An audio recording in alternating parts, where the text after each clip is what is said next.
Hello everyone, আজ আমরা ঠিক করব একটা খুব common mistake. I am agree. তুমি কি জানো এই বাক্যটা ভুল কেন? Let's understand it with a simple concept, not grammar rules. In English, agree is already a verb. It means to have the same opinion or to accept something.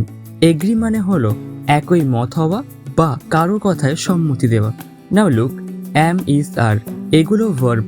এগুলোকে আমরা বলি বি ভার্বস। একটা বাক্যে দুটো মেন ভার্ব একসাথে বসে না, কারণ এক কাজের জন্য একটা ভার্বই যথেষ্ট। That's why I am agree is wrong. The correct form is I agree. It means আমি একমত। আর একটা কথা মনে রেখো, এগ্রি এর সাথে প্রিপোজিশন বসে, যেমন I agree with you, we agree on this matter. I agree with you এর মানে আমি তোমার সাথে একমত। We agree on this matter, আমরা এই বিষয়ে একমত।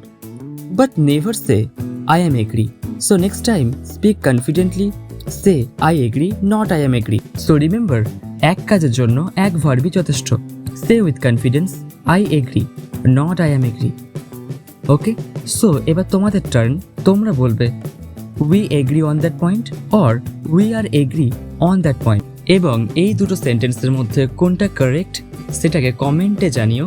এবং follow for your daily 1-minute grammar fix with Bani Vikas Classics, where you do not memorize rules, you understand English properly.